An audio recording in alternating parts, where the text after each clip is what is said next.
Turn on the videos.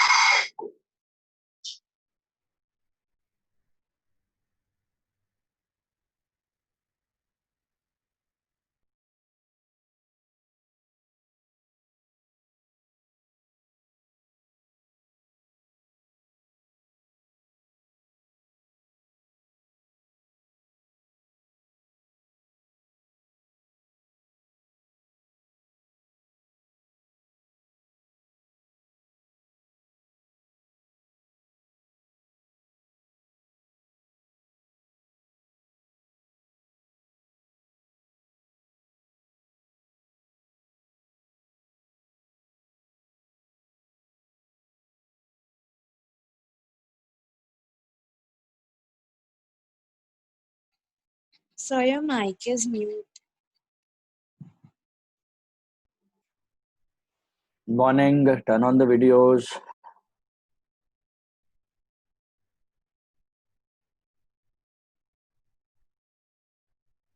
Keep your videos on.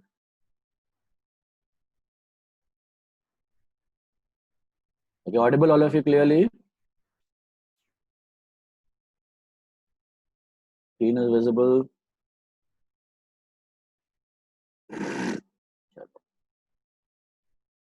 Let's discuss the homework first.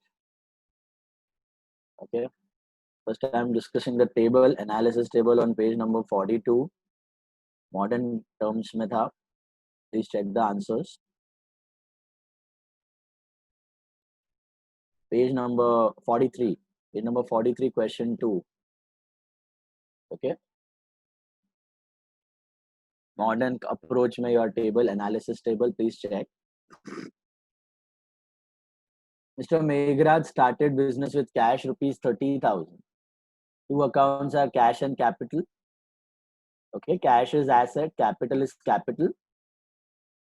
Okay. Cash को rule applicable होगा. Assets increase, so debit. And capital increases, so credit. Assets increases, so debit. Capital increases, so credit. So finally, cash account is debited and capital account is credited. Is that clear? Deposited cash into Bank of India. Two accounts are Bank of India account and cash account. You can also write only bank and cash. Bank and cash, both are assets. Okay. Bank के लिए लिखना है asset increases or debit. Cash के लिए लिखना है asset decreases so credit. So Bank of India debit and cash credit. Withdrew cash of ₹1,000 for personal use. तो कहाँ से withdraw किया होगा? अपने ऑफिस से withdraw किया होगा क्योंकि बैंक नहीं दिया है वहाँ. Yeah. In reasons, in Bank of India, we would write cash in Bank of India increases, right? हाँ. We cannot write Bank of India increases. Bank balance increases, you can write.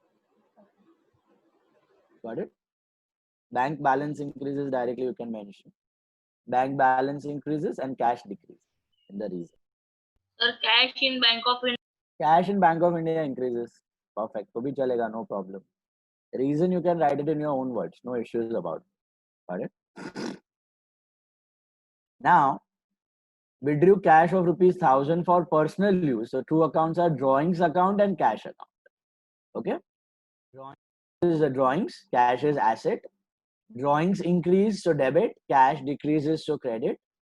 So finally, drawings are increasing, are so debit, and cash will be asset decreases, cash decreases, so credit.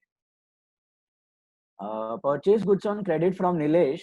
Two accounts are purchase account and Nilesh account. Purchase is expense. Nilesh is a liability because he is a creditor. So purchase and Nilesh, purchase is expense, Nilesh is creditor. Rule applicable to purchase. क्या होगा? Expense increases, so debit. And Nilesh को होगा liability increases, so credit. Expense increases, so debit. Liability increases, so credit. And finally, purchase debit and Nilesh credit. बराबर है? Purchase expense is increasing, right? So purchases are increasing. And Nilesh liability is increasing. So creditors are increasing. In the reason you can write expense. Purchase is increasing and creditors are increasing, and purchase will be debit and Nilesh will be credit. Then we have cash purchases. So purchase and cash are the two accounts. Purchase is expense and cash is asset. Purchase is expense and cash is asset. So purchase expense is increasing, so debit, and cash asset is decreasing, so credit. Purchase expense is increasing, so debit. Cash asset is decreasing, so credit. Wages, paid wages, two accounts are wages account and cash account. Wages are expense, cash is asset. Wages के लिए क्या लिखोगे? Expense increases, so debit.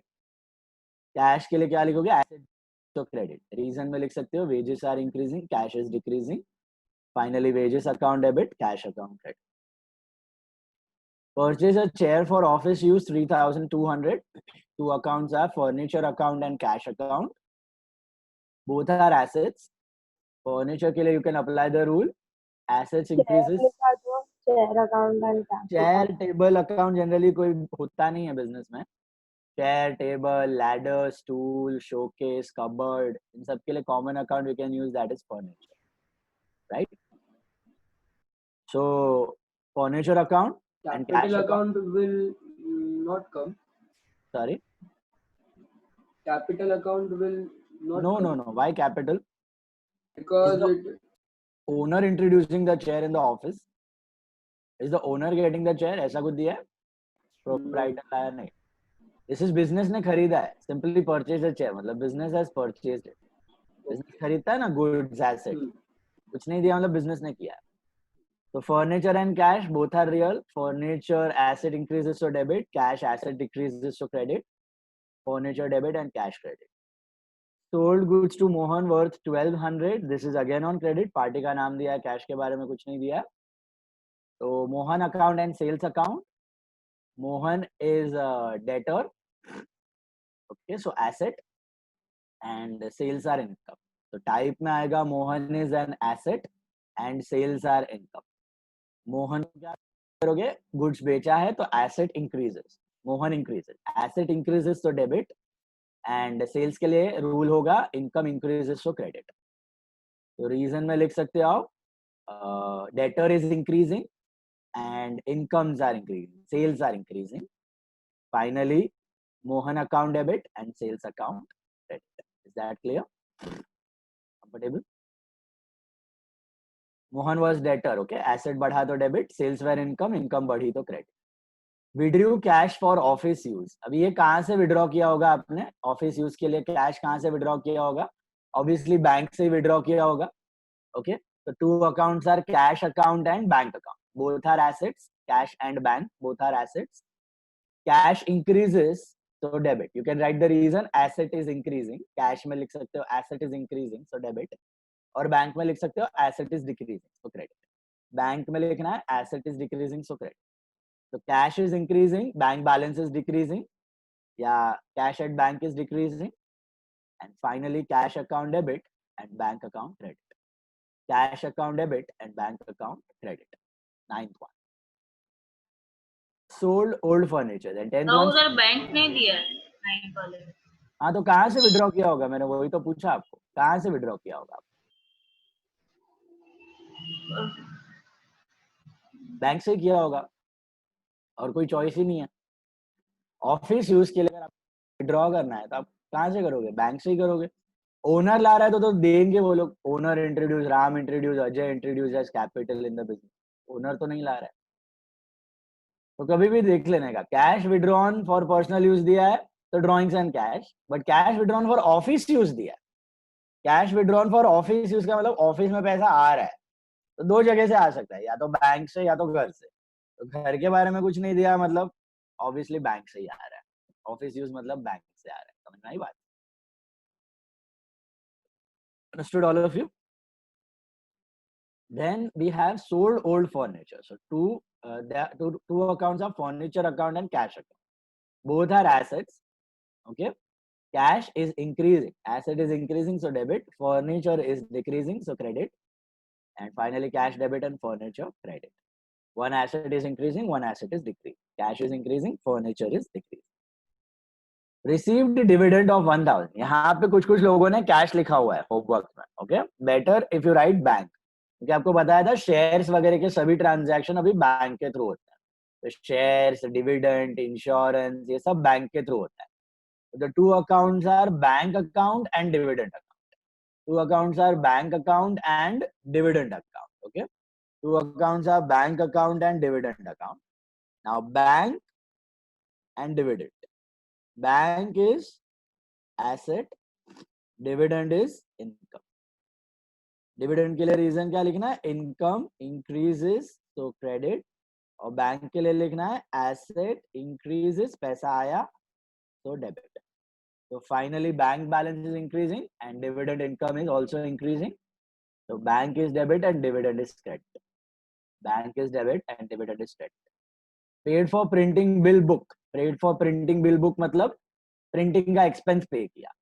So two accounts are printing account and cash account, or you can use printing and stationery account and cash account. Okay? Printing account and cash account या फिर printing and stationery account and cash account. The sundry expense account.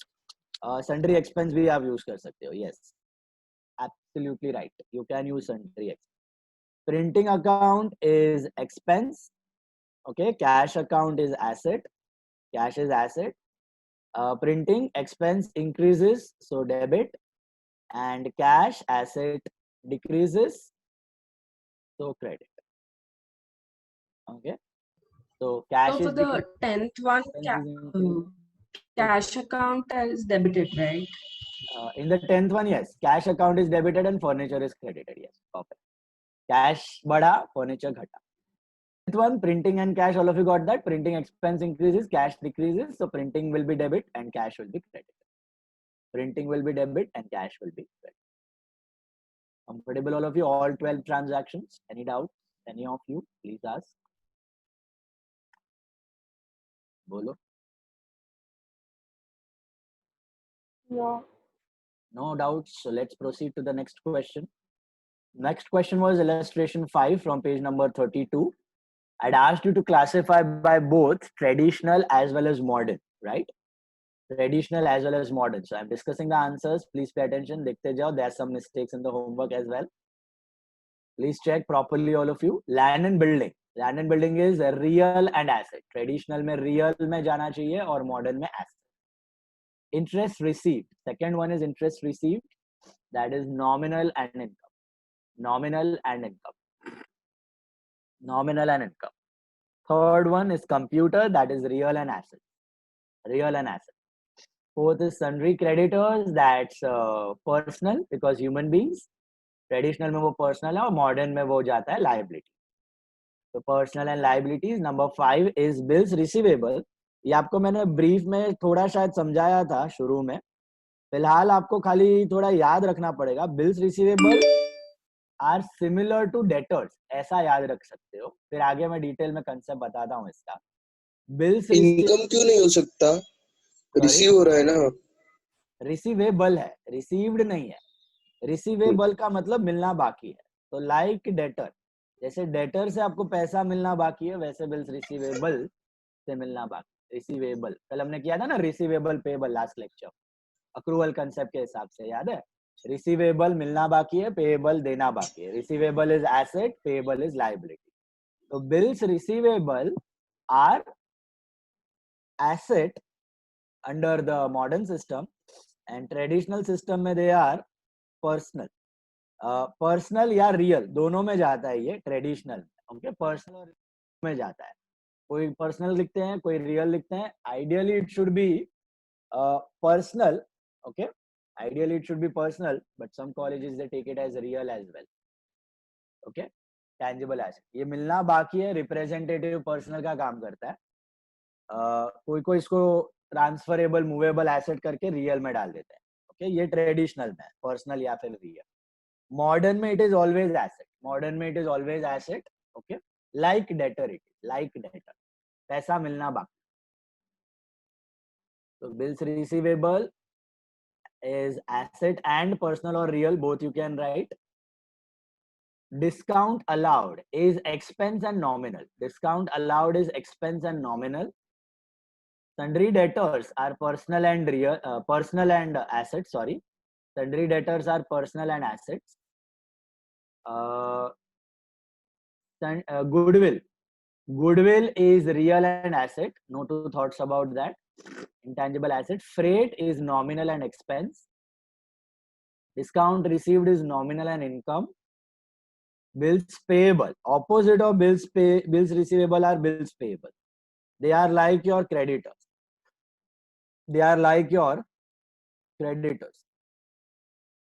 So liability and personal. All liabilities are personal. So these are also liabilities and personal. Liability and personal, bills payable, paisa. Amit's capital is personal and capital. Interest on fixed deposit. Interest on fix deposit अभी common sense use करना है. आप अगर fix deposit में invest करते हो तो आपको इंटरेस्ट मिलेगा obviously, because that's what you do. Invest करते हो तो you receive interest, that's your income. So interest on fixed deposit is income and nominal. Bank overdraft, आपको बताया था बैंक ओवरड्राफ्ट टेस्ट में भी था. It's a liability. Bank overdraft is a liability, छोटा short term loan and personal. Livestock is real and assets. Livestock is real and asset, animals used in the business. 16th one is printing and stationery, that is nominal and expense. Printing and stationery is nominal and expense. Cash at bank मतलब bank. Cash at bank देख के confuse नहीं होना है किसी को. Cash at bank का मतलब होता है बैंक बैलेंस, बैंक अकाउंट. तो bank is personal and asset. Institute है इसके लिए पर्सनल एंड मॉडर्न में it is asset. Rent received is nominal and income. Rent received is nominal and income. repairs and maintenance are nominal and So expense. can you repeat cash at bank? Cash at bank का मतलब होता है bank. Cash at bank का मतलब होता है bank में जो पैसा पड़ा है, बैंक अकाउंट. तो bank is what? Institute. So personal and modern में it is asset. So why not real? Why not? Real bank because is institute. How can bank be real? the cash is at bank. हाँ, तो cash at bank का मतलब bank ही होता है. Cash at office means रोकड़ा cash. Cash at bank का मतलब it is bank account. What do you mean by bank account? How much money is lying in the bank, right? Cash at bank would be asset, no? So won't it be real? All assets are not real. There are exceptions. Remember, all assets are not real. Debtors are assets, but they are personal, human being. वैसे ही cash at bank का मतलब क्या हुआ? Bank balance. If I tell you my bank account is 5,000. If I tell you my bank account is 5,000. What I mean by that? Cash is lying inside the bank, 5,000. तो cash at bank देख के confuse नहीं होना है. Cash at bank का मतलब होता है bank only. Cash at bank का मतलब होता है बैंक ओनली. Got it? तो देने का तरीका है cash in hand, cash at bank, या cash at office, cash at bank. तो कैश एट ऑफिस दिया मतलब रोकड़ा cash, that is real and asset. But cash at bank दिया मतलब वो बैंक अकाउंट, बैंक में पैसा पड़ा. तो it represents bank only. So personal and asset. Got it? Then we have rent received, that is income and nominal. Then we have repairs and maintenance, that is expense and nominal. Repairs and maintenance are expense and nominal. Carriage का मतलब goods को खरीदने और बेचने का खर्चा. याद है? Carriage inward, carriage outward. So that is nominal and expense. Carriage is nominal and expense. Outstanding rent, we did it in the last lecture only. Outstanding rent, याद है? Accrual concept में आया था. आउटस्टैंडिंग रेंट का मतलब rent payable. इसका मतलब rent payable. Okay, साल का रेंट 12,000 है, तुमने 10,000 ही दिया है, तो लास्ट में 2,000 आउटस्टैंडिंग करके दिखा देते हो.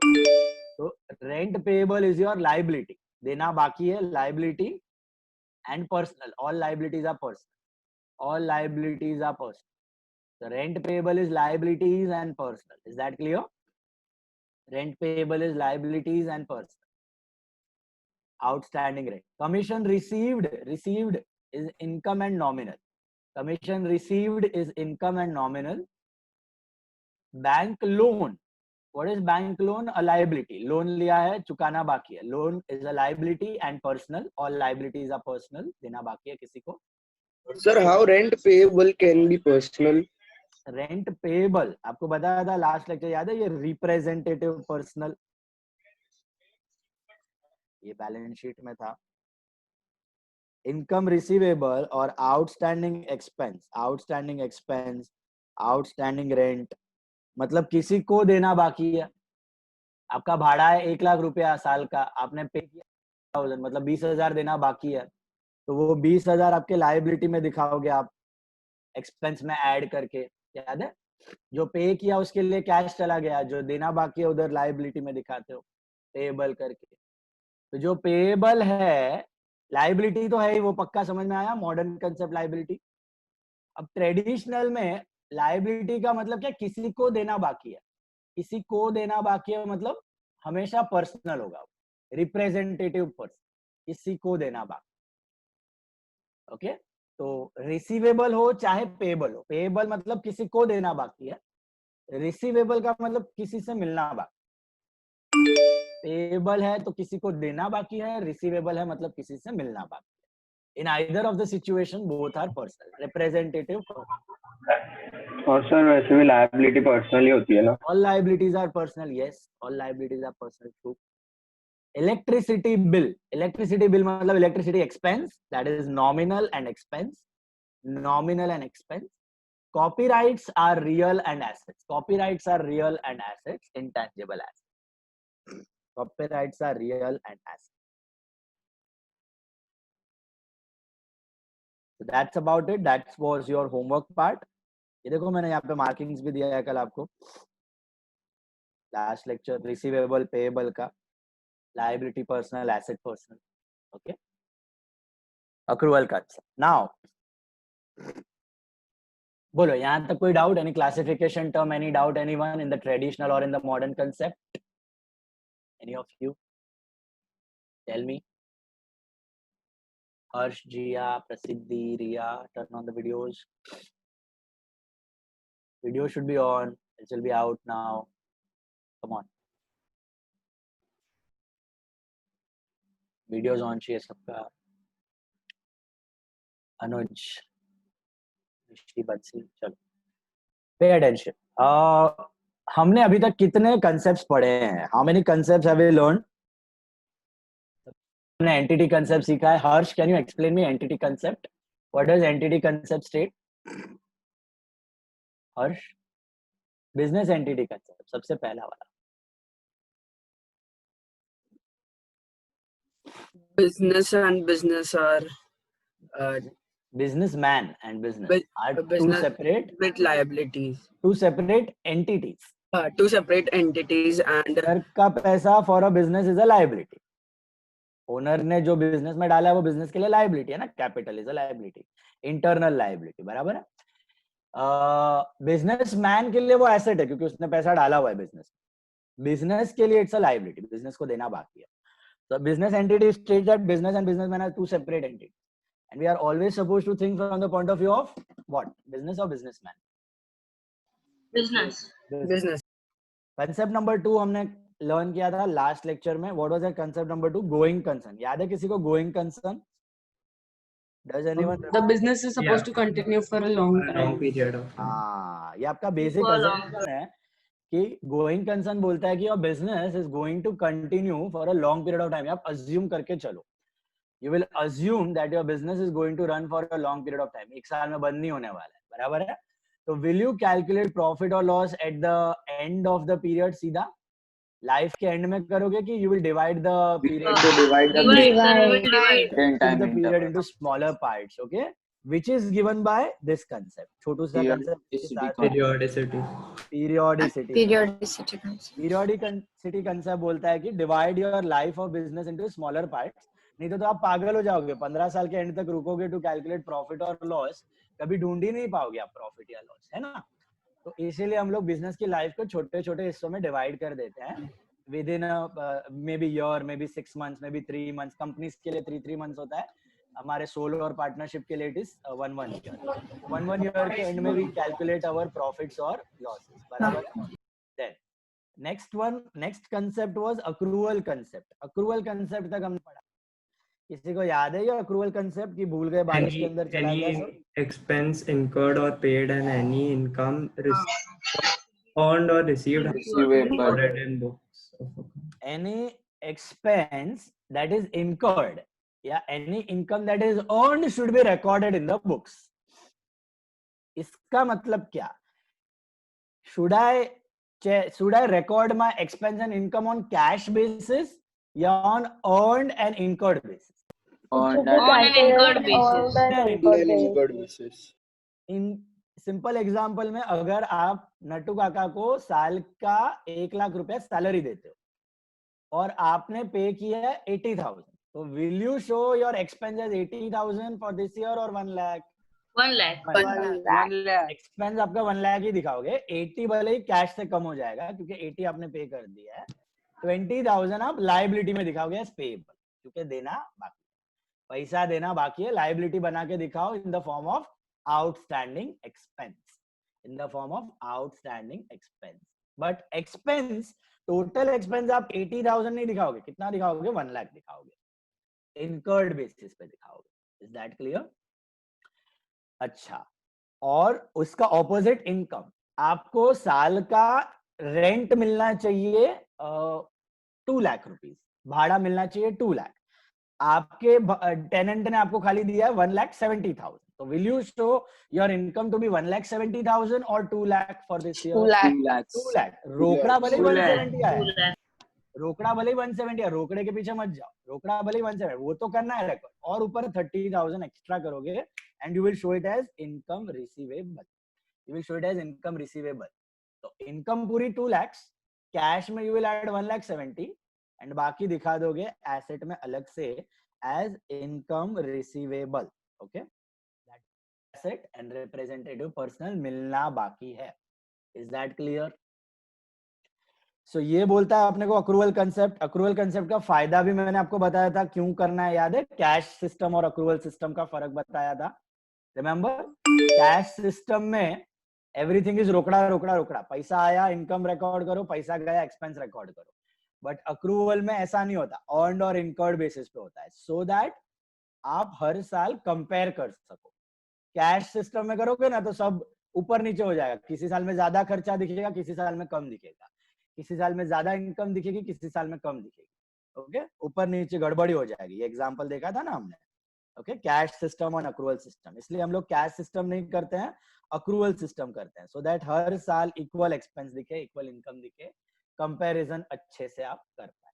Remember, so cash and accrual system, ये याद रखनी है, हमें अक्रूवल फॉलो करनी है ना कि कैश सिस्टम. ओके, यहां तक हमने देखा हुआ है लास्ट लेक्चर में, बराबर है. अभी हम लोग लर्न करते हैं एक लास्ट कंसेप्ट अभी के लिए जो जरूरी है, दैट इज मैचिंग कंसेप्ट. देखो अभी ध्यान से देखो, मैचिंग कंसेप्ट क्या बोलता है. अभी जैसे अक्रूवल है उसी लाइन पे थोड़ा सा रिलेटेड कंसेप्ट है मैचिंग कंसेप्ट. ओके, अक्रूवल बोलता है कि अर्न्ड और इनकर्ड बेसिस पे दिखाओ. हमने बोला ठीक है, अर्न्ड और इनकर्ड पे दिखा देंगे, आपकी मर्जी, आप जैसा बोलो. ओके, अभी मैचिंग कंसेप्ट क्या बोलता है? मैचिंग कंसेप्ट बोलता है कि देखो हमने अर्न्ड इनकर्ड बेसिस पे तो दिखाना ही है, एक्सपेंस और इनकम अर्न्ड और इनकर्ड बेसिस पे दिखाना है. But what if we pay something more than required? What if we receive something more than required? तो उसके लिए भी रास्ता है. ओके, सपोज नट्टू काका की सैलरी है, साल की सैलरी है 1 लाख रुपीस, जेठालाल उसको 1 लाख देता है, हम उसको 1 लाख रुपीस दे रहे हैं as a salary. We are the owner, we are giving him a salary. अभी इस साल हमें नट्टू काका को 1 लाख के जगह we paid him 1,20,000 as salary. कुछ पैसों की जरूरत आ गई थी, नट्टू काका ने बोला प्लीज मुझे 20,000 एडवांस दे दो. हमने बोला ठीक है लेके जाओ. तो हमने उसको इस साल 1 लाख के जगह 1,20,000 का सैलरी दे दिया. तो मुझे बताओ what should be my expense of this year, 1 lakh या 1,20,000? 1 lakh.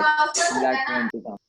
Still it will be 1 lakh. 1 lakh. Still it will be 1 lakh. It should not be 1,20,000. Now why?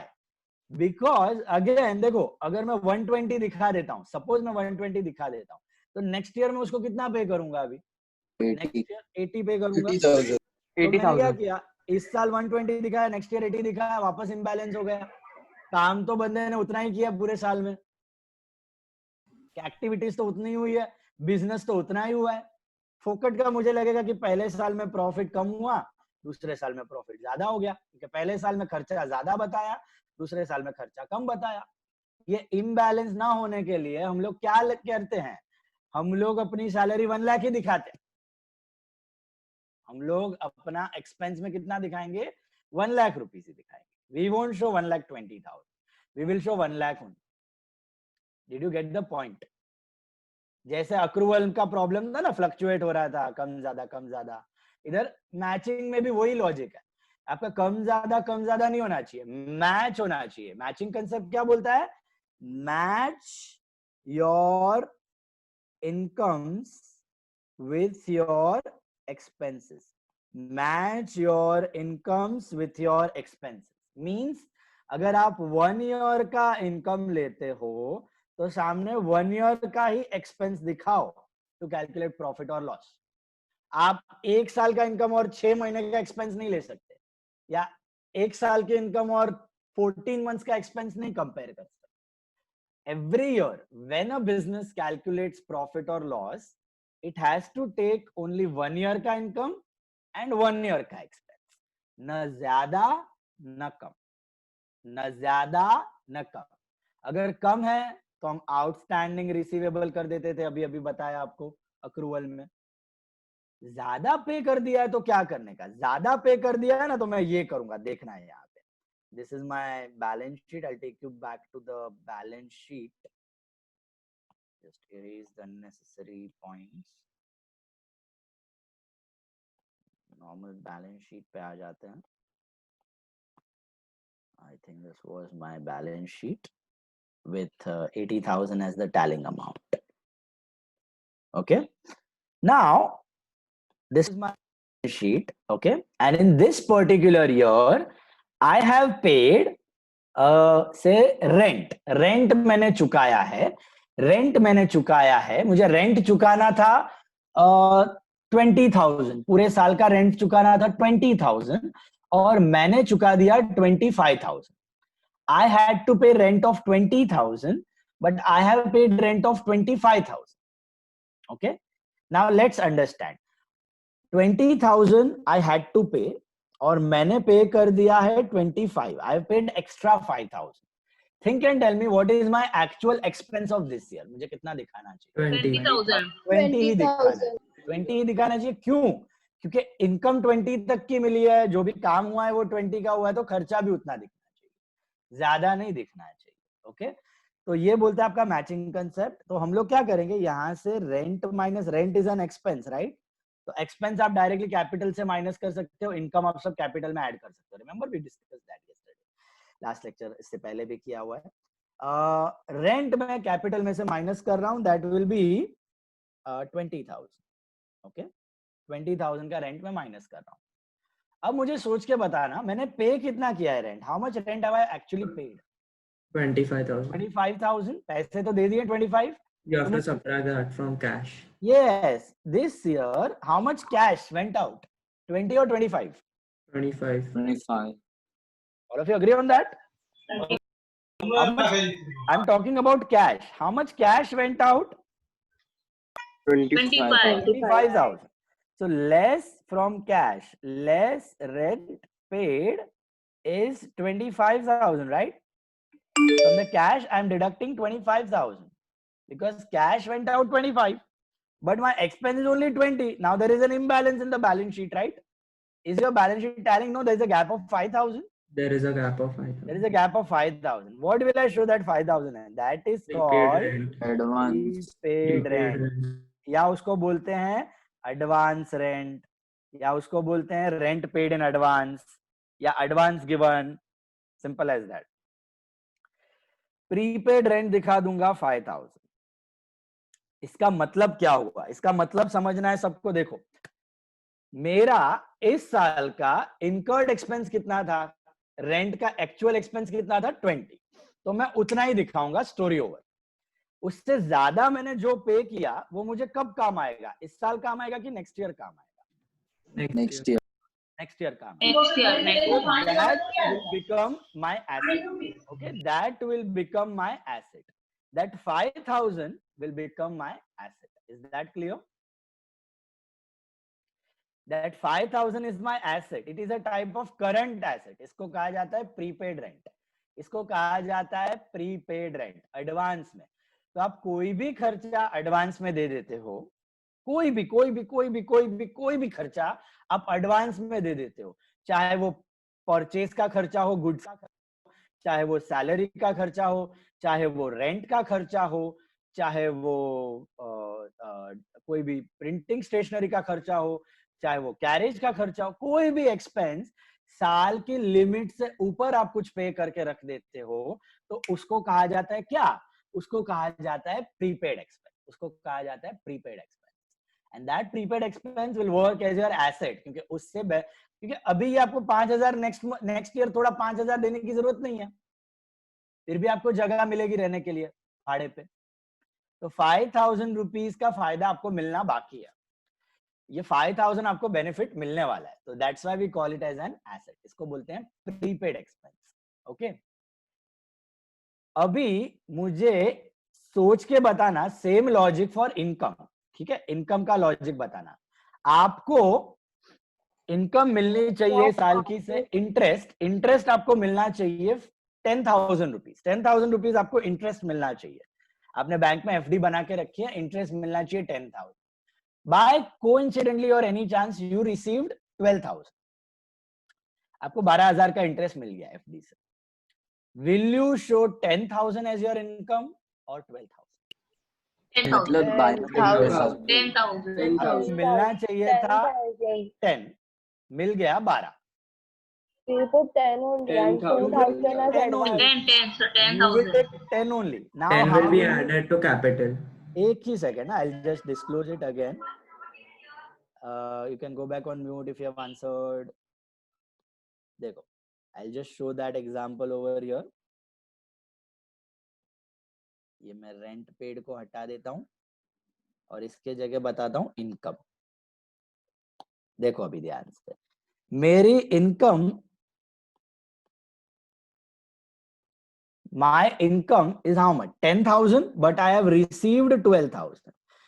मिलना चाहिए 10, लेकिन रिसीव पैसे आ गए 12 के. ओके, तो इनकम कितना दिखाना है? 10 दिखाना है. तो कैपिटल में मैं कितना ऐड करूंगा? Add interest, how much? 10 और 12? 10. 10. And bank में you will add 12. हाँ, कैश में आई विल ऐड 12 या बैंक में आई विल ऐड 12. इंटरेस्ट आया तो बैंक से आएगा, बराबर है. 12.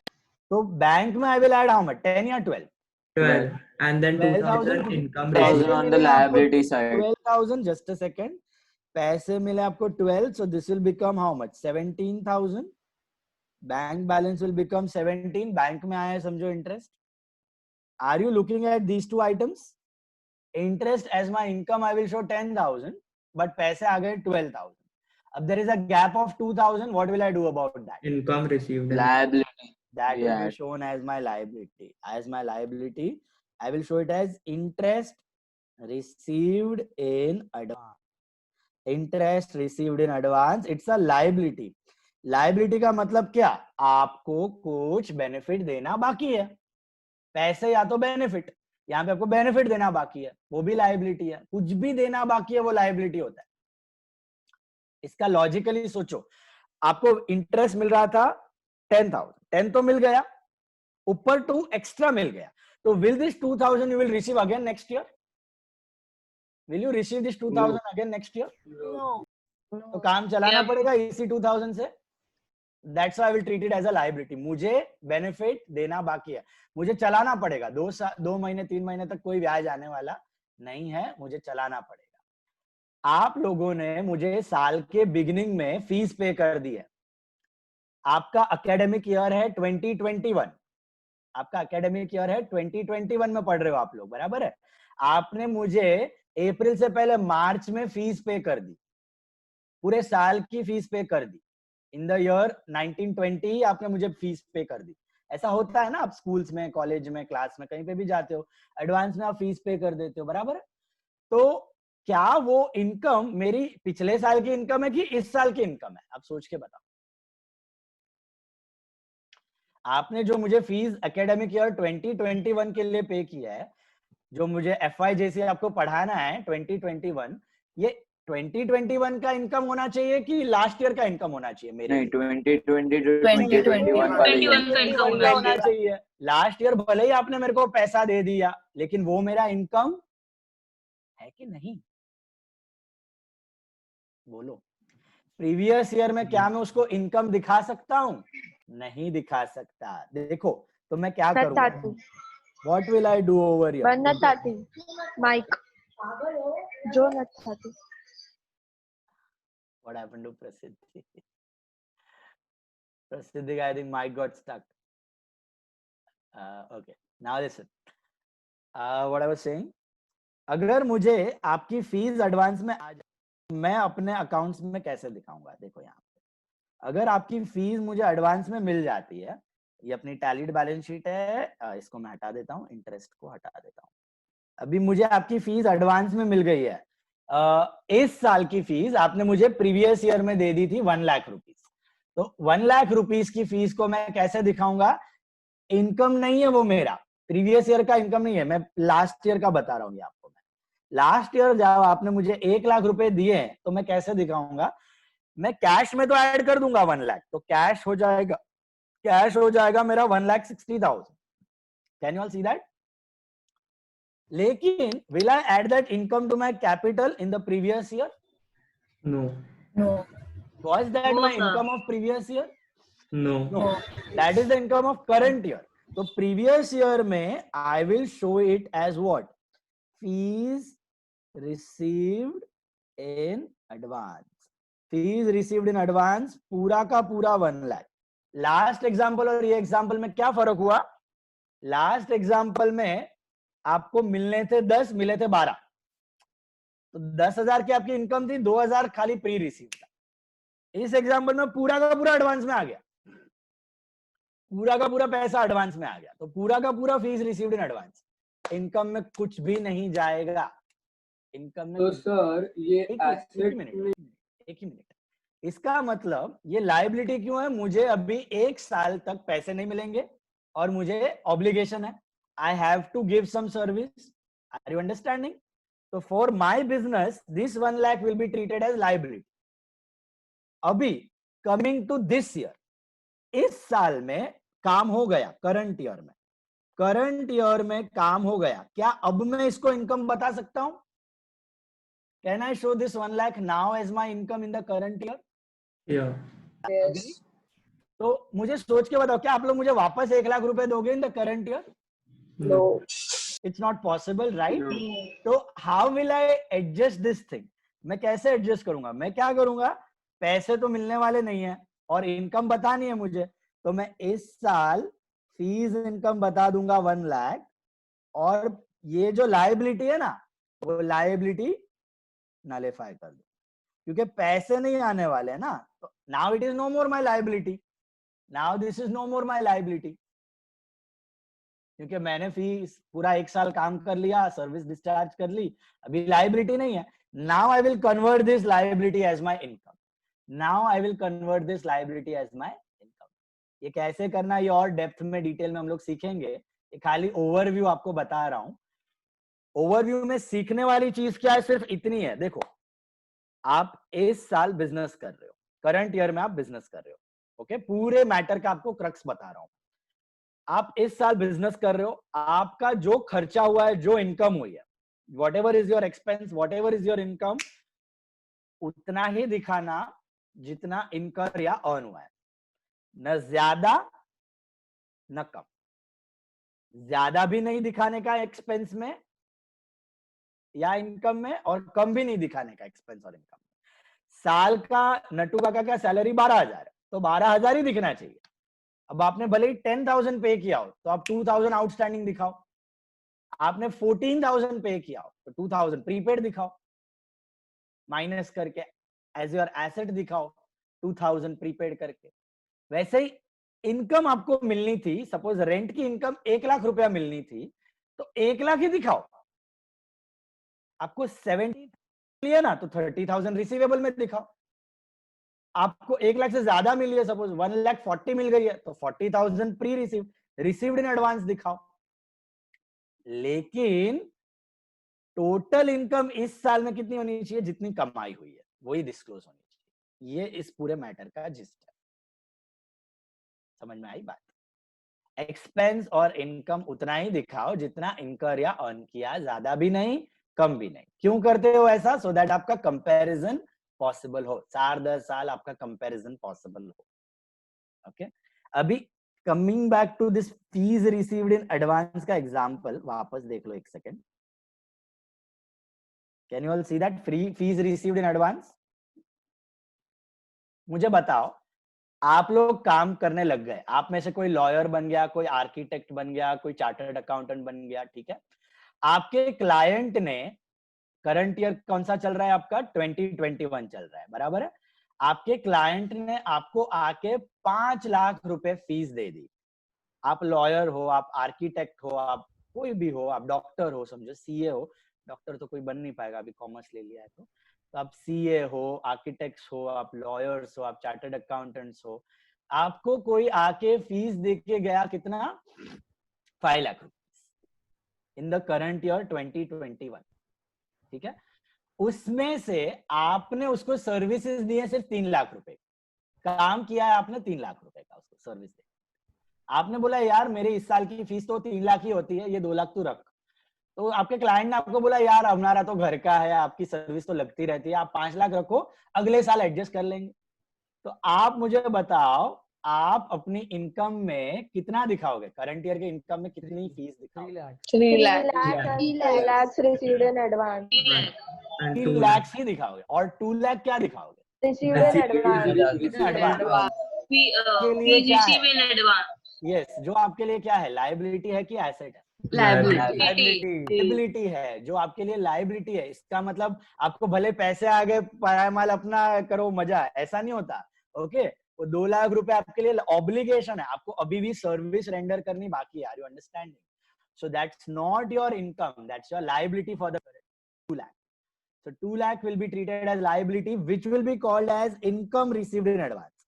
इसको कहते हैं हम लोग क्या, income received in advance. It's a liability in the traditional concept and in the modern concept.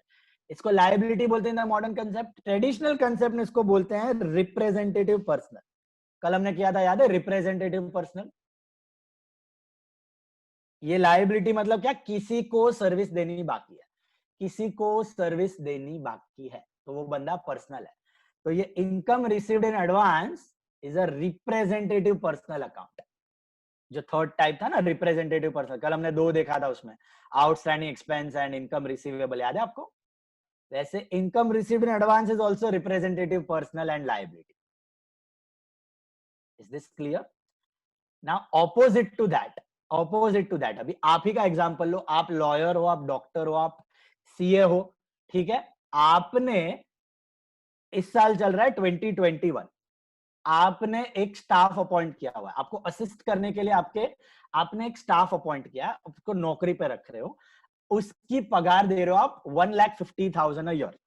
आपने अपने स्टाफ को आप सैलरी दे रहे हो 1,50,000 a year. Are all of you are with me in this example? Priyal Gangar को समझ रहा है, कशिश को समझ रहा है? All of you with me on this example. आप लोगों ने एक स्टाफ अपॉइंट किया है जिसको आप सैलरी दे रहे हो कितनी, 1,50,000 एनुअली। इस साल कोरोना था, आपके स्टाफ ने आके आपको रिक्वेस्ट की, यार सर प्लीज मुझे कुछ ज्यादा पैसे दे दो, मुझे जरूरत है इस साल, मैं आपको अगले साल में कॉम्पेंसेट कर दूंगा। आपने भी बोला ठीक है, बड़े दिल वाले हो आप, कोरोना की मजबूरी समझते हो। आपने उसको 1,50,000 के जगह 2 लाख रुपीस दे दिया, बोले 2 लाख रुपए रख, 50,000 नेक्स्ट ईयर एडजस्ट कर ले। तो आपने उसको सैलरी तो दे दी, कितनी दे दी, 1,50,000 के जगह 2 लाख रुपीस दे दी। तो क्या आप अपने खर्चे में इस साल के फाइनल अकाउंट जब आप बनाओगे, जब आप इनकम एक्सपेंस दिखाओगे, प्रॉफिट लॉस ढूंढना चाहोगे, तब सैलरी का खर्चा कितना दिखाओगे? 1,50,000 ही दिखाओगे एज योर एक्सपेंस। एक्स्ट्रा 50,000 इस साल का एक्सपेंस है कि नहीं? एसेट इस साल का एसेट है, उसको क्या कहा जाता है? उसको कहा जाता है प्रीपेड सैलरी या प्रीपेड एक्सपेंस या सैलरी पेड इन एडवांस या एडवांस सैलरी बोल दो या कुछ भी बोल दो, but it is not your expense, it is your asset. 50,000 रुपए आपके एसेट है। इसका क्लासिफिकेशन होता है मॉडर्न कंसेप्ट में एसेट, एंड ट्रेडिशनल में क्या होगा? Logically Representative personal. Representative personal. इसका मतलब क्या? बेनिफिट मिलना बाकी है। किससे मिलना बाकी है? उस एम्प्लॉय से बेनिफिट मिलना बाकी है, उसका रिप्रेजेंटेशन कर रहा है ये। सो रिप्रेजेंटेटिव पर्सनल बोलते हैं एम्प्लॉय से बेनिफिट मिलना बाकी है, इसलिए इट्स योर एसेट। कर की नहीं। तो 4 आइटम्स हमने सीखी। What are the 4 items we learned because of the 2 concepts of accrual and matching? Accrual और matching दोनों क्या बोलते हैं आपको? एक्सपेंस इनकम उतना ही दिखाओ जितना हुआ है, ज्यादा भी नहीं कम भी नहीं। देखो, खर्चा अगर ज्यादा दिखाओगे, एक्सपेंस अगर ज्यादा दिखाओगे तो उसको डाल दो प्रीपेड एक्सपेंस में। एक्सपेंस अगर कम दिखाओगे, कम पे किया, सॉरी, एक्सपेंस ज्यादा पे किया तो उसको प्रीपेड में दिखाओ, एक्सपेंस कम पे किया तो उसको आउटस्टैंडिंग एक्सपेंस में दिखाओ, लायबिलिटी में। इनकम अगर ज्यादा रिसीव हुई तो उसको इनकम रिसीव्ड इन एडवांस में दिखाओ, और इनकम अगर कम रिसीव हुई तो उसको बता दो income receivable. Is this clear? तो ये चारों अकाउंट्स क्यों आ रहे हैं बुक्स में? These 4 accounts are coming because accrual concept and matching concept is getting followed. Are you getting that? अगर आप रोकड़े पे व्यवहार करो, रोकड़ा आया तो इनकम, रोकड़ा गया तो एक्सपेंस, रोकड़ा व्यवहार दिखा रहे हो आप बुक्स में, will you have any of these 4 accounts? No sir, no. अगर आप कैश बेसिस पे अपने अकाउंट्स मेंटेन कर रहे हो, कैश मतलब समझा? कैश मतलब समझा?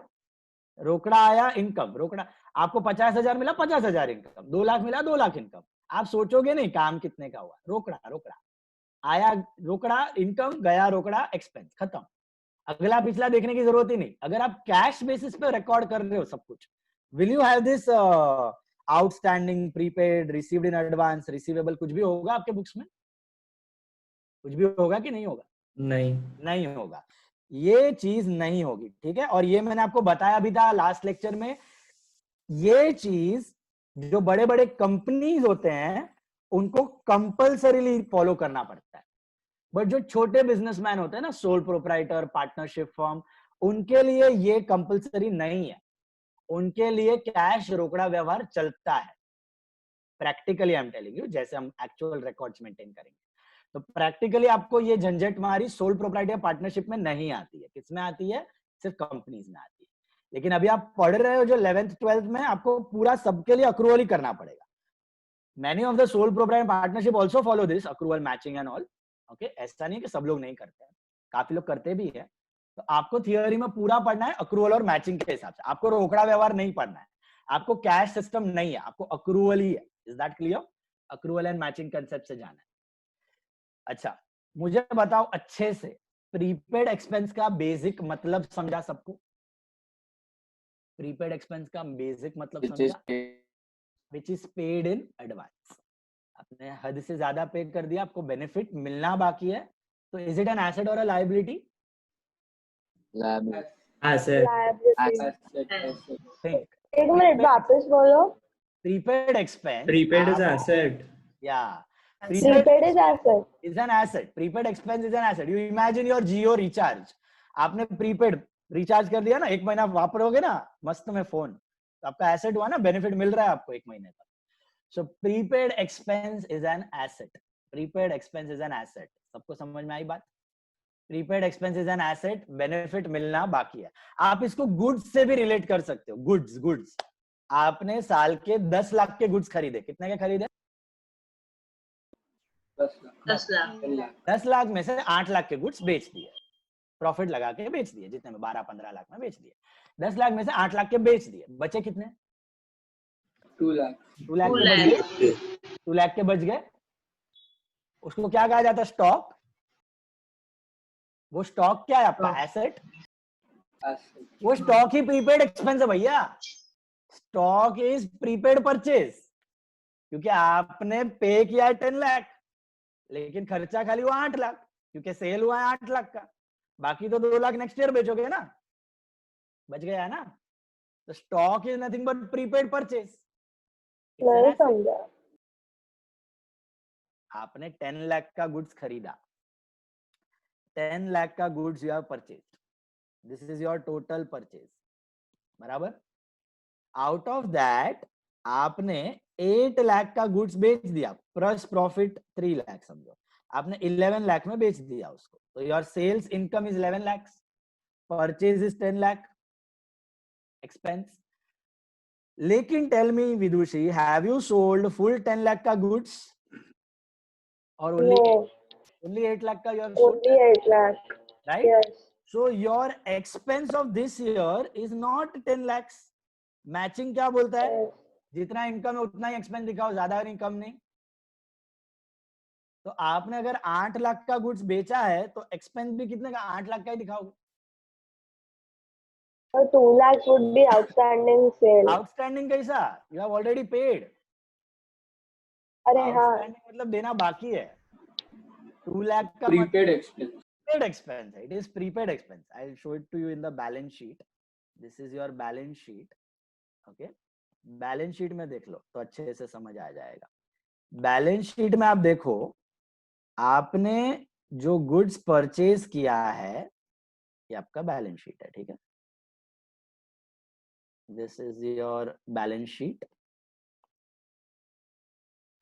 इसमें you have purchase goods of 10 lakhs but you have used only 8 lakh, sale करने में 8 लाख का ही वापरा है। तो आपका एक्चुअल एक्सपेंस कितना है सोच के बताना। Is your actual expense of purchase 10 lakh और 8 lakh this year? 8 lakh. 8 lakhs. 8 Your lakhs. 2 actual lakhs is expense advance. of purchase is only 8 lakhs. Okay, लेकिन पैसे कितने चले गए? आपने पैसा कितना दे दिया? 10 10 lakhs. lakh. इधर से 10 लाख कम हो जाएगा, परचेज एक्सपेंस 10 लाख, बराबर है। अभी इधर से 8 लाख माइनस किया, एसेट में से 10 लाख माइनस किया, इम्बैलेंस हो गया।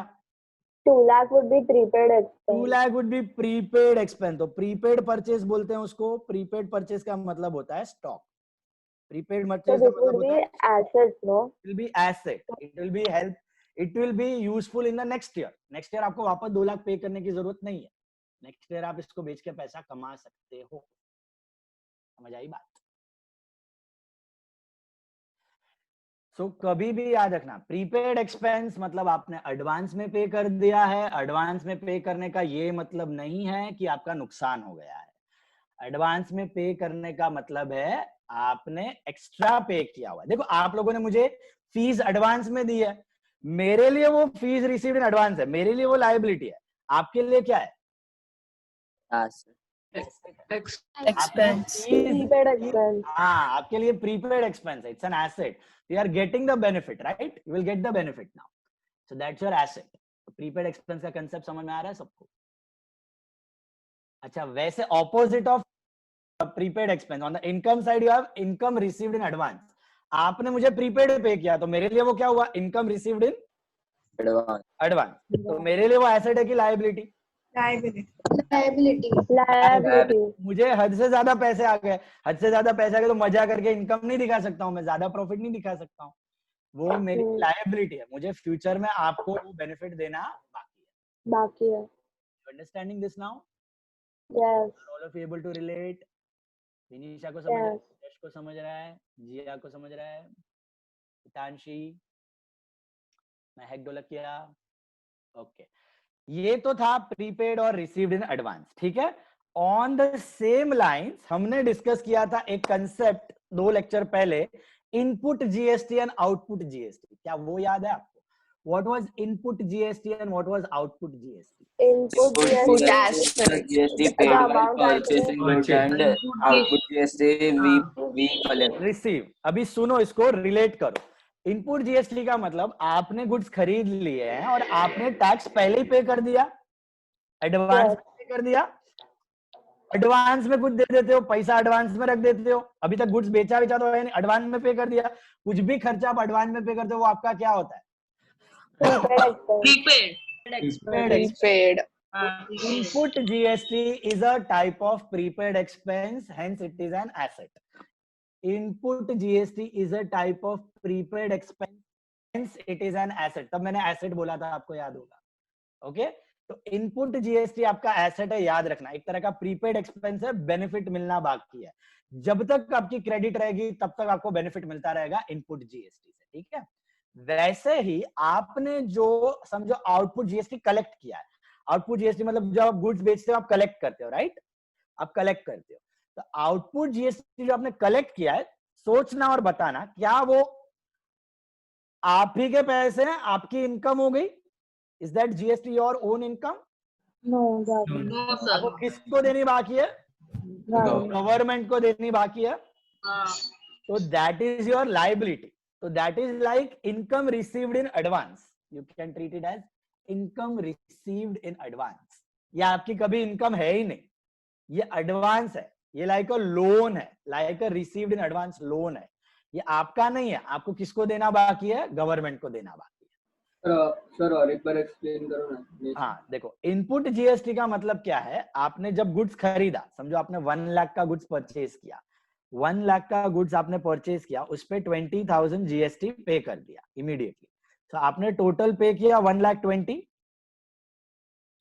उस 1,20,000 में 1 लाख आपका परचेज का एक्सपेंस है, बट ये जो जीएसटी इनपुट आपने पे किया ना, इनपुट, ये आपका एक्सपेंस नहीं है, ये आपका प्रीपेड एक्सपेंस है, ये आपको बेनिफिट मिलेगा, आप अपने जेब से नहीं दे रहे हो, आप फ्यूचर में कलेक्ट करके उसको सेट ऑफ करके दोगे नेट अमाउंट गवर्नमेंट को। तो ये आपका है ना एक क्रेडिट के जैसा पड़ा हुआ है, आपको उतना टैक्स गवर्नमेंट को कम पे करना है। तो input GST is not our expense, input GST is our asset, it's a prepaid expense, it's a prepaid expense. Input GST is like a prepaid expense, advance में दे दिया है, बेनिफिट मिलना बाकी है। अब आपने गुड्स बेचा, वो 1 लाख का गुड्स आपने बेचा समझो 1.5 लाख रुपए में, ये 1 लाख रुपीस का गुड्स यू सोल्ड फॉर 1,50,000, उस पे आपने आउटपुट जीएसटी कलेक्ट किया, आउटपुट जीएसटी कलेक्ट किया से 30,000 रुपीज, आपको पैसे मिले 1,80,000। अब ध्यान से 1,50,000 इज सेल्स इनकम, जैसे 1 lakh is your expense, 1,50,000 is your income, ये आपका खुद का खर्चा, खुद की इनकम, लाख रुपया खर्चा, 1.5 लाख का इनकम, 50,000 रुपया आपका प्रॉफिट।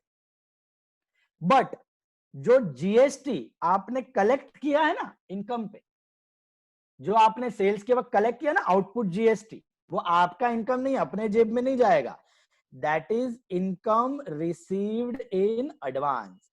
वो output GST is your liability, advance में आ गया है, आपको पैसा देना बाकी है गवर्नमेंट को, ये आपके जेब में नहीं जाएगा 30,000, ये आपको गवर्नमेंट को देना बाकी है। अब गम्मत क्या है, गम्मत देखो, आपने ऑलरेडी 20,000 पे किया हुआ है, which is your asset Nishant Parekh, 20,000 you have already paid, that's your asset. Are all of you agreeing on that?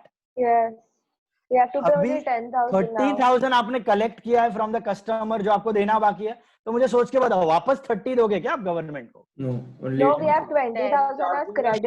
We have to only pay 10,000. That is basically फंडा बहुत सिंपल है, आपका एसेट है 20 का और आपकी लायबिलिटी है 30 की। आपका एसेट है 20,000 का इनपुट जीएसटी और आपकी लायबिलिटी है 30,000 की, that is output GST. Input GST is prepaid expense asset, output GST income received in advance liability. ये 20 ये 30, तो आप दोनों को नलिफाई कर दो, तो नेट कितना दोगे आप गवर्नमेंट को? 10,000. 10,000. Net you will pay only 10,000 to the government. That's how you set it off. That's how you set off your GST on any damn thing in the business. This is the fundamental working principle of GST. For everything what you are buying in the business, you will already pay some GST, and whatever you are selling in the business, you will receive some GST. But remember, GST is neither your expense nor your income. Did you understand this part? Don't get confused with GST in your as your expense or income. Okay, that is not your expense. GST is neither your expense nor your income. Okay, the GST which you have already paid, that's your expense, but it is prepaid nature का. Prepaid expense, expense नहीं है, asset है, advance में दिया हुआ है, benefit मिलना बाकी. अच्छा, जो collect किया है, that's not your income, that's income received in advance. You have to give it back to the government. Prepaid, input is prepaid, output is income received in advance, set off both, pay the net amount to the government, finish. Story over. GST का काम खत्म. So, Is this part clear? so, Yeah. so liability should be only the 10,000. Why the 20,000 is also liability? Because 20 is asset ना, ये दोनों simultaneously चल रहे हैं. अगर वो 20 set off हो गया तो फिर 10 is a liability. That is called the net liability. That is called the net liability. I'll give you a simple example. आपने डेटर को गुड्स बेचा है 30,000 का और क्रेडिटर से गुड्स खरीदा है 20,000 का. आपको दोनों दिखेंगे बैलेंस शीट में. क्रेडिटर दिखेगा 20 क्योंकि क्रेडिटर को 20 देना बाकी है. डेटर दिखेगा 30 क्योंकि डेटर से 30 लेना बाकी है. बराबर है ना. कलेक्ट करना है 30 और देना है 20. अभी आपको पूछोगे नेट क्या है भैया. नेट नेट आप बोलोगे कलेक्ट करना बाकी है 10,000, डेटर से कलेक्ट करना बाकी है 10. तो सेम प्रिंसिपल ऑफ जीएसटी. आपने पे किया हुआ 20, वो आपका एसेट दिख रहा है, और जितना कलेक्ट किया हुआ है वो आपका लायबिलिटी दिख रहा है. जब तक आप उसको पे नहीं कर देते तब तक दोनों दिखेंगे, asset as well as liability दोनों दिखेंगे. जब आप पे कर दोगे तब दोनों गायब हो जाएंगे. एसेट भी गुल, लायबिलिटी भी गुल, पे ऑफ, बाकी का net liability paid off to the government. Is this clear? Yes. क्या सीखा हमने? हमने 4 नए अकाउंट सीखे, 4 नए टाइप सीखे. They are outstanding expenses. What are outstanding expenses? Which are yet to be paid. Which are yet to be paid. Which are yet to be paid. याद आया? Accrual Payable. Okay, incurred दिखाओ. तो outstanding, payable, liability. अच्छा, traditional में कौन से type में जाते हैं ये? personal. Representative. प्रीपेड एक्सपेंस का मतलब समझना. Assets. Assets, amount paid in advance. Amount paid in advance, benefit मिलना बाकी है. बाकी है. So that's your asset. Traditional में अगेन रिप्रेजेंटेटिव पर्सनल, किसी से मिलना बाकी है. चारों रिप्रेजेंटेटिव पर्सनल. इनकम रिसीवेबल याद है आपको? What is income receivable? Yes, the amount is yet to be Which are yet received. to be received. Yet to be received का मतलब क्या? एसेट की liability. Asset. Ask your brain this much. क्या ये मुझे मिलना बाकी है या मुझे कुछ देना बाकी है? अगर आपका दिमाग बोलता है कुछ मिलना बाकी है, पैसा या benefit, कुछ मिलना बाकी है तो एसेट. पैसा या बेनिफिट कुछ देना बाकी है तो लायबिलिटी है.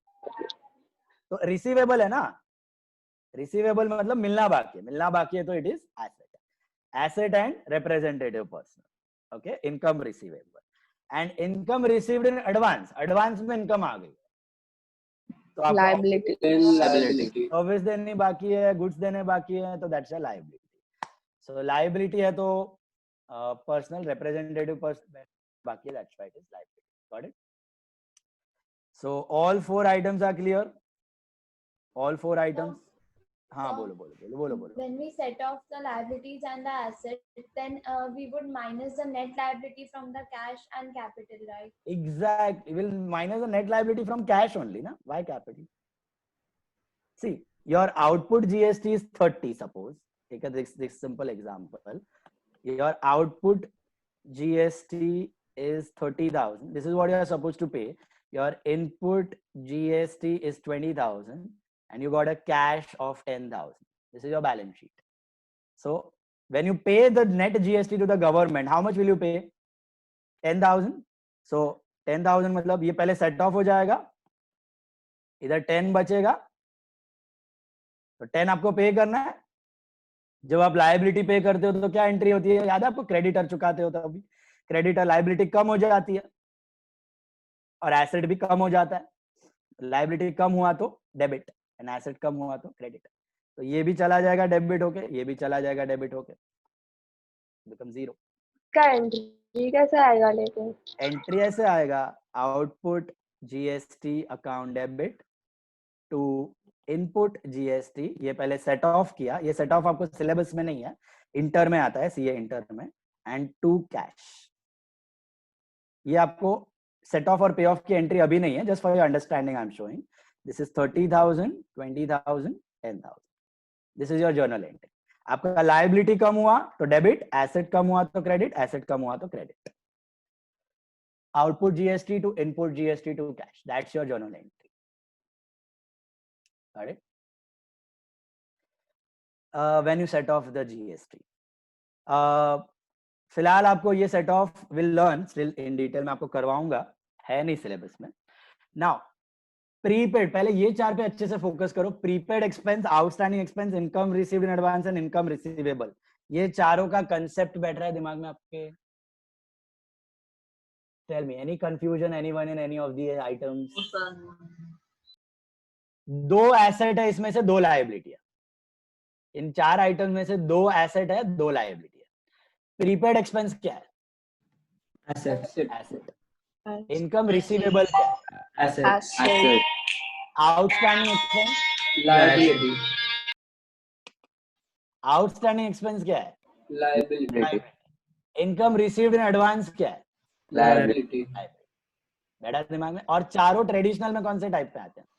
Personal. Representative. Representative Personal. representative personal. Now Now come back when to we that. classify, we don't have to write representative person. No, we only have to write Only personal. personal is fine.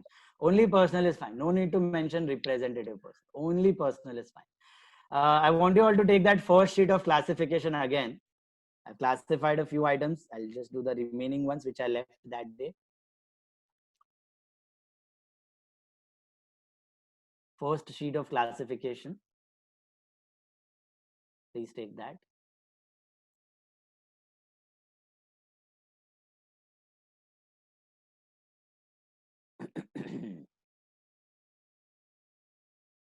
I left with 124 के बाद 125 मैंने छोड़ा था। कोई ध्यान से देख के बताओ मुझे, what is that term number 125? Prepaid. Prepaid expense. अभी आपको आंसर आता है इसका, प्रीपेड एक्सपेंस क्या होता है? Personal asset. Asset and personal, representative personal. 125 asset and representative personal, perfect. 124 क्या था? 126 was income receivable, asset and personal. 127 is income received in advance. Income received in advance. Personal and liability. Asset and Liability. personal and liability. Personal and liability. How come asset and liability? How can an item be both? Asset and liability. It is personal and liability. Personal and liability. एक ही item asset liability कैसा हो सकता है? या liability होगा या asset होगा. Personal and liability. 128 is outstanding wages. We did that. Personal and liability. 129 भी किया, 130 भी किया, 131. What is 131? Interest received in advance. Interest received. Personal and liability. Personal and liability. Personal and liability. All of you got that? 131 interest received in advance. Personal and liability. Personal and liability. Perfect.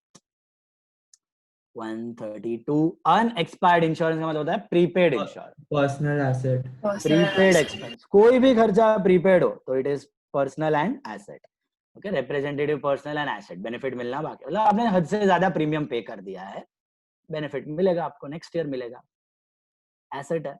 132 133 भी हमने किया था, accrued interest, interest receivable, right.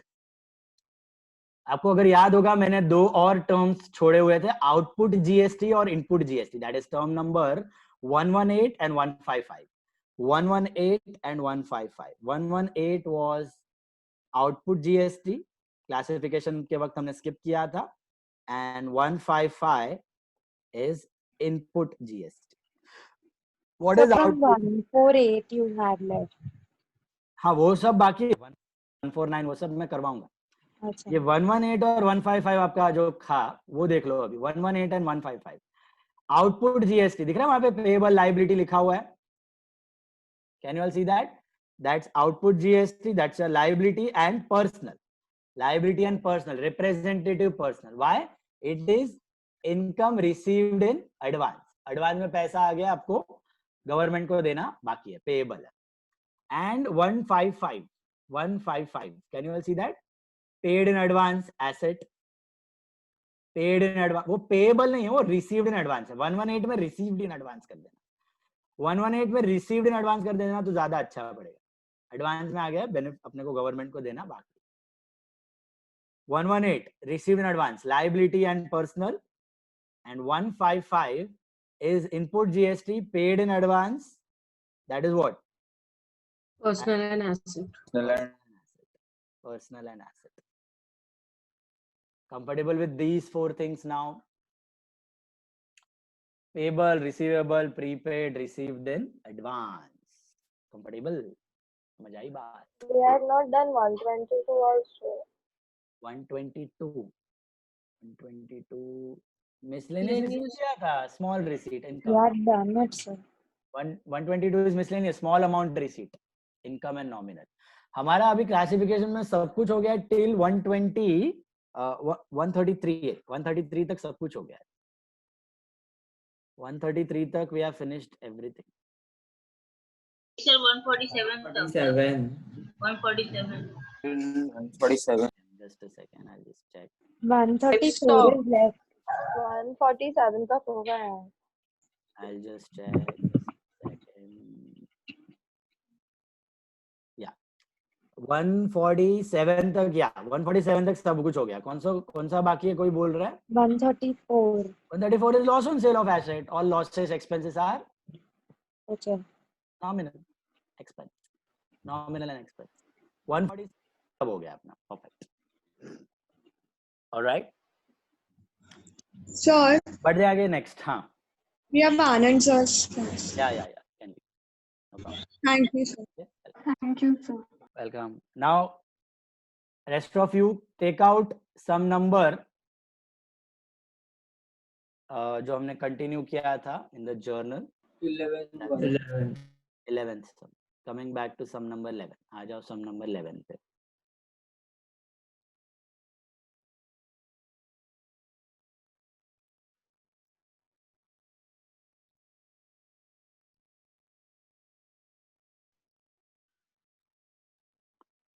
Come to sum number 11.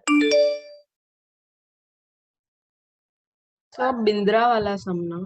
Bindra या.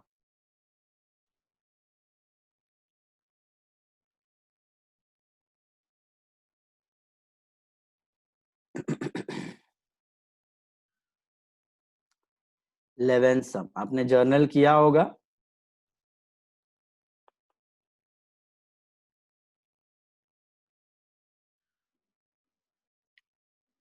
Mister Bindra, उसमें हमने किया था till 14 तक किया 14 तक किया था, बराबर. बिंद्रा वाला सम.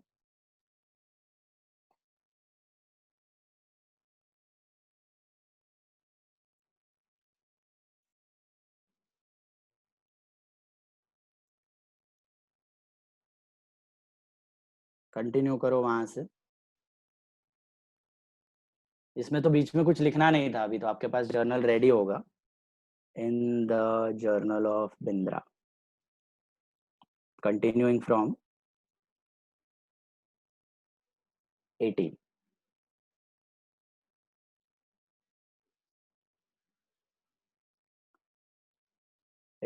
June 2011. See, received cash of rupees 7,500 from Nayana in full settlement of her account. Okay. ऊपर आप चेक करो, नयना का एंट्री आपने कुछ तो किया होगा. ऊपर नयना का कुछ एंट्री दिख रहा है आपको? उसको गुड्स बेचा है, तभी आपने क्या एंट्री किया था वहां पे दिख रहा है? आपने ये एंट्री किया था, Nayana to sales to output CGST to output SGST. Can you all see that? ये एंट्री आपने किया है. Can you tell me the amounts? Nayana में how much you have return? 8512. Sales में 7,600. Discount is 456. Sales account is 7,600. Sales account is 7,600. Okay, ये आपने लिखा हुआ है, राइट? अभी कितना पैसा लेना था अपने को नयना से? Can you all tell me how much money are we supposed to receive from Naina? 7,500. 7,500. Are we supposed to receive only 7,600 or 8,512? 851. 8,512 ना, टैक्स का भी पैसा लेना है ना, खाली गुड्स का थोड़ी लेना है, टैक्स का भी लोगे तो ही आप गवर्नमेंट को दे पाओगे, राइट? सो टोटल पैसा आपको लेना बाकी है 8,512. अब देखो क्या दिया है उस transaction. Receive rupees 7,500 from Naina in full settlement of her account. In full settlement of her account मतलब ये इन फुल सेटलमेंट का मतलब क्या है? इन फुल सेटलमेंट कहीं पर भी आपको दिखे टर्म में इन फुल सेटलमेंट, इन फुल सेटलमेंट का मतलब बाकी का अमाउंट इज डिस्काउंट, बाकी का amount is discount, cash discount. अगर उसने टाइम से पहले पैसा दे दिया है तो आप उसको एक डिस्काउंट अलाउ करते हो, याद है? Cash discount. ट्रेड डिस्काउंट नहीं है, दिस इज कैश डिस्काउंट. ये आपको बोलेंगे नहीं, सीडी दिख नहीं रहा है क्वेश्चन में, स्टिल आपको अज्यूम करना पड़ेगा. क्यों? क्योंकि इन फुल सेटलमेंट, इन फुल सेटलमेंट का मतलब हमने नयना को बोला कि भैया खाली 7,500 दे दो, बाकी आप रखो, क्योंकि आपने हमें टाइम से पहले पैसे दे दिए हैं, तो आपको बाकी का अमाउंट डिस्काउंट, बाकी का amount is discount allowed. Okay, now entry कैसे बनेगी ध्यान से देखना. अगर समझो नयना आपको पूरे पैसे दे देती, नयना आपको पूरे के पूरे पैसे दे देती, तो आप क्या एंट्री करते? Cash account to Naina. Cash account. Cash account debit to Naina account, ये आप कर देते, पूरे के पूरे पैसे आ जाते. तो cash account debit to Naina कर देते आप. How much? 8,512 बराबर है. इसमें अभी उसने पूरे पैसे नहीं दिए, उसने कितने पैसे दिए आपको? 7,500. Cash account debit is Allowed 1012. बाकी का क्या हो गया आपका? डिस्काउंट. अच्छा, आपने डिस्काउंट अलाउ किया तो इज इट योर एक्सपेंस और इनकम? Expense. तो डेबिट और एक्सपेंस एंड लॉस, राइट? और क्रेडिट किसको जाएगा? Credit will go to Nayana only. Why Nayana? Because discount allowed is a cash expense और non cash? Discount allowed is cash. Non-cash. Non cash. Cash and discount always go in the same direction. TDCD के वक्त देखा था हमने, टीडीसीडी के वक्त देखा था हमने, याद है? बट टीडीसीडी के वक्त सीडी कब आता था? Only on cash transaction, immediate transaction, immediate purchase, immediate sale किया तभी वो सीडी आता था. यहां पर आपने पहले तो क्रेडिट में बेचा तभी कोई सीडी नहीं था. फिर नैना ने आपको आपने 1 महीने की क्रेडिट दी होगी नैना को, आपने बोला होगा नैना को 1 महीने बाद पे कर देना, तो आप 8,512 1 महीने बाद आके मुझे पैसे दे देना. नैना ने बोला ठीक है. नैना 10 दिन में आके पैसे देके गई, 10 दिन के अंदर उसने पैसे दे दिए, तो obviously some discount she will ask and you will have to give because she is paying before time. And business में ये होता ही है. अगर आपको याद होगा कैश डिस्काउंट का मैंने बताया था, इमीडिएट पेमेंट में तो मिलता है, अगर अर्ली पेमेंट्स हुए ना उसमें भी कैश डिस्काउंट मिलता है. अर्ली पेमेंट्स में भी वी अलाउ कैश डिस्काउंट. तो एंट्री क्या है? यहाँ पे 2 एंट्रीज है, ध्यान से देखना. Entry number 1 is cash to Naina, cash account debit to Naina 7,500, cash comes in, Naina is the giver. And बाकी जो है 1,012 रुपीज वो उसने नहीं दिए हैं, तो दैट इज अवर खर्चा. Discount allowed account debit, debit all expense. And to Naina, why? Because we want to shut down our account. अभी ट्रेडिशनल में जरा फिट नहीं होता, मॉडर्न में फिट होएगा. मॉडर्न में Naina is our debtor. Debtor बढ़ा कि घटा? बड़ा. घटा. ऐसे आगे Goes down. घटा तो क्रेडिट और एक्सपेंस बढ़ा तो debit. Like bad debts, bad debts का भी एंट्री सेम था. Bad debts account debit to Naina account. Discount allowed का भी सेम आएगा, discount allowed to Naina. TDCD वाले एग्जांपल में डिस्काउंट अलाउड टू सेल आता था, याद है? Cash discount allowed to sales, party cash discount allowed to sales. तो तब इमीडिएट ट्रांजैक्शन था, इमीडिएट पेमेंट पे डिस्काउंट था, इसके लिए cash discount allowed to sales होता था. अब थोड़े दिन बाद अगर आप देते हो तो it will be cash discount allowed to Naina. It will be cash discount allowed to Nayana account. Is that clear? So how much is our discount allowed over here? 01. 1012. तो हमने उसको बोला नैना को, आप हमें इमीडिएटली दे रहे हो, थोड़े जल्दी दे रहे हो, आप इतना डिस्काउंट रखो, हमें उतना पैसा नहीं चाहिए। तो एंट्री बनेगी आपकी cash So account. she didn't pay GST, no? she paid boss, she paid GST. कैसे? Yeah, I'll tell you, see how. Cash account debit, discount allowed account debit to Nayana account. Entry कर दो सब लोग। Cash account debit, discount allowed account debit to Nayana account. Amount is 7,500, 1012 and 8512. Being cash received and discount allowed to Nayana. Being cash received and discount allowed to Nayana. पहले तो entry समझो, फिर उसने GST दिया है वो मैं बताता हूं। ये कैश आया, ये समझ आया आपको? डेबिट व्हाट कम्स इन, जो आया वो पैसा debit what comes in, cash बढ़ा। जो नहीं आया वो आपका loss, debit all expense and loss. Okay, now remember discount is a non cash expense. Non cash expense की खासियत याद है आप लोगों को?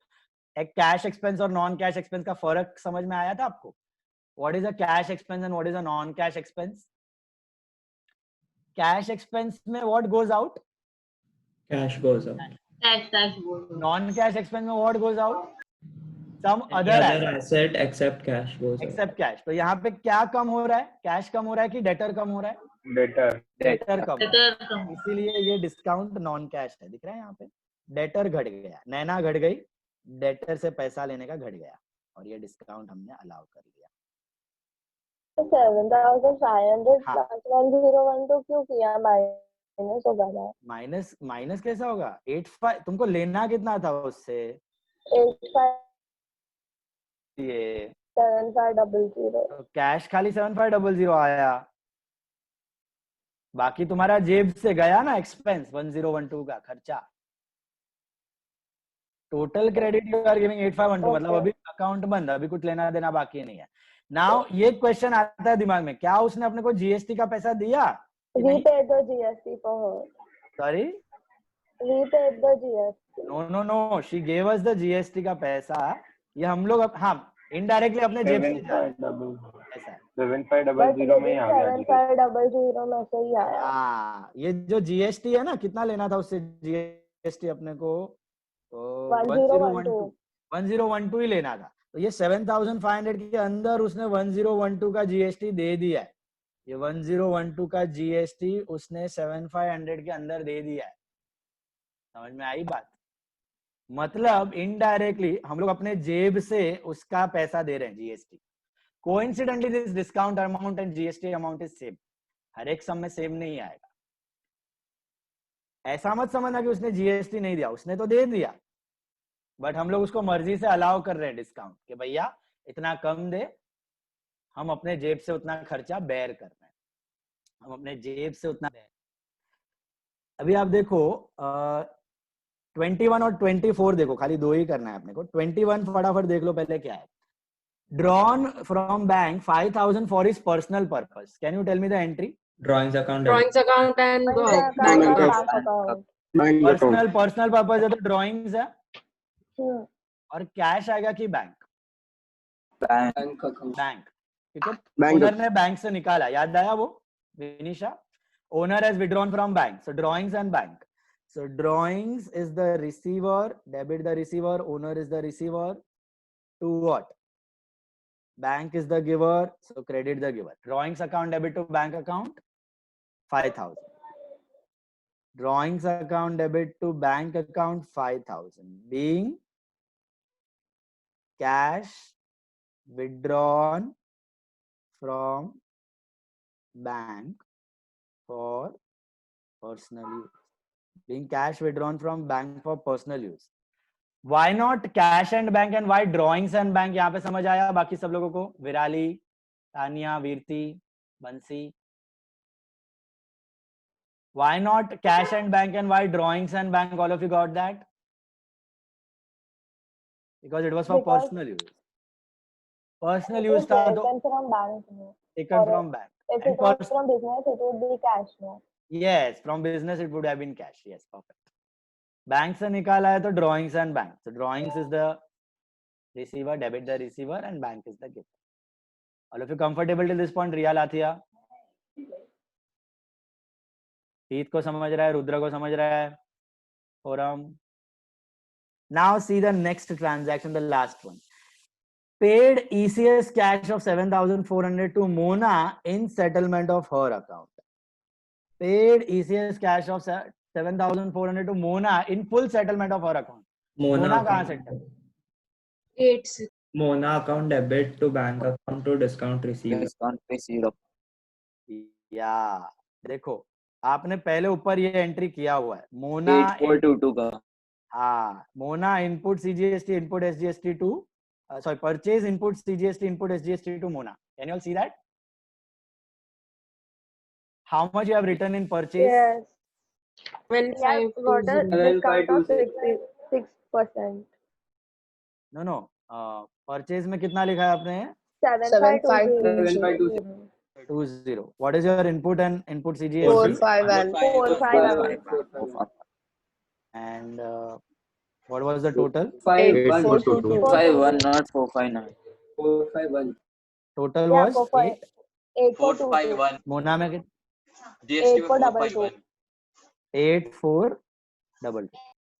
अभी मोना से Sir, 451. Input GST and 451 input GST. अच्छा okay 451 8422 was the total amount, right? So how much are you supposed to pay to Mona? That you tell. 8422. 8422 we were supposed to pay. 7,520. Are we paying full 8422? No. We are paying only 7,400. तो बाकी का क्या हो जाएगा अभी?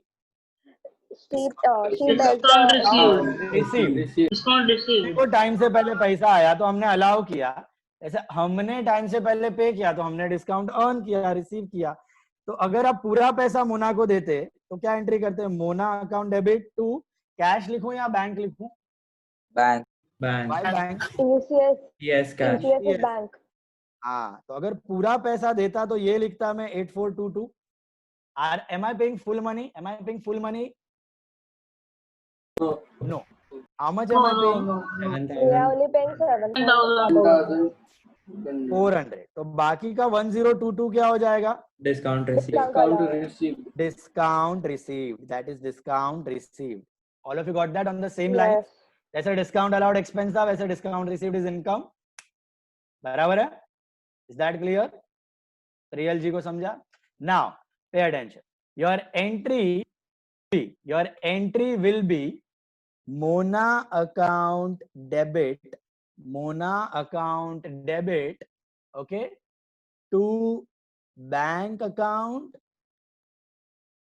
to discount received account. Mona account debit to bank to discount received account. How much will write in Mona? Mona का पूरा account बंद. Mona का पूरा account बंद, that is 8422. To bank will be how much? 7,400. And 1022 will be discount received, being amount paid to Mona and discount received. तो मुझे एक सोच के बताना एक बात, हमने मोना को जीएसटी का पैसा दिया कि नहीं दिया? सोचो. दिया. Was within 7400. हाँ, अब समझ में आ रही है आपको बात. 7,400 के अंदर ही जीएसटी का पैसा पड़ा हुआ है. We have paid. बाकी अपने को टाइम से पहले दिया ना, तो उसने डिस्काउंट अलाउ कर दिया, हमने रिसीव कर लिया, गेन हो गई अपनी. तो सर डिस्काउंट तो उसने अपना प्रॉफिट में से कट किया ना. हाँ, जो उसका प्रॉफिट है ना वो घट गया, मोना का प्रॉफिट घट गया, उसने अपने प्रॉफिट में से अपने को डिस्काउंट किया. समझा ये बात? तो सर उसमें उसका क्या हुआ, मतलब गेन? उसका तो गेन ही हुआ होगा ना. उसने अपने को ये जो 7,400 में जो भी बेचा होगा गुड्स, या कितने का 7,600 में, उसको पड़ा होगा 4,000 में, 3,500 का प्रॉफिट रहेगा उसका उसके ऊपर. Are you getting that? उसमें से 1,000 रुपया डिस्काउंट गया तो भी गया, क्या फर्क पड़ा? Still she has a profit of 2,000. Still she has a profit. Still we also have a profit. अपना ही सिचुएशन देखो तुम लोग, सिचुएशन में मोना को पकड़ो और नयना को पकड़ो, catch Mona catch Naina, actually में मत पकड़ना, बुक्स में इधर पकड़ो, okay, catch Mona catch Naina. See if you catch Mona and Naina, can you tell me what is the purchase amount from Mona? Purchase amount is 7520. GST को मारो गोली, खाली परचेज अमाउंट देखो, ये दिखा आपको परचेज 7520 का, सबको बिल अमाउंट मिला सबको 7520? Hello hello hello, okay. ये हमने कितने भाव में बेचा नयना को? तो सेल वैल्यू पकड़ो, sale value is how much? 7600 का सेल हो गया, ये परचेज हो गया, ये सेल हो गया। देखो जीएसटी अपना खर्चा इनकम नहीं, अभी अभी मैंने बोला input GST is asset, output GST is liability. बैठ रहा है दिमाग में आपको? Yes. ओके, तो अपना खर्चा कितना? परचेज अकाउंट देखना है 7520। अपना इनकम कितना? Sales 7600। Did we make a profit over year और loss? Yes. We made 80 rupees Profit. profit. 80 rupees profit, इसको बोलते हैं ग्रॉस प्रॉफिट, इसको बोलते हैं ग्रॉस प्रॉफिट, बराबर। इसके बाद हमने डिस्काउंट भी अलाउ किया। कितना डिस्काउंट अलाउड और कितना डिस्काउंट रिसीव्ड है देखो। Naina paid us overall 7,500 and we overall paid Mona 7,400. So can you tell me discount allowed and discount received, income and expense? We allowed a discount of 1012 and received a discount of 1022. 1022. तो यहाँ पर भी अपना क्या हो रहा है? फायदा हो रहा है, नुकसान हो रहा है? फायदा हो रहा है। कितने का फायदा हो रहा है? 10 रुपया। 10 रुपए का। तो हमारा टोटल फायदा कितना हुआ बता सकते हो? 90 rupees is our net profit in this transaction. 90 rupees is our net profit in this transaction. दिमाग में बात जा रही है आपकी रुद्र पटेल जी? But if we calculate the amount that Naina paid to us and the amount that we paid to Mona, so that is Naina paid us 7,500 and we paid Mona 7,400. So the gross profit that we get is 100 rupees. नहीं, उसमें GST भी है, इसलिए amount paid received मत देखो आप लोग।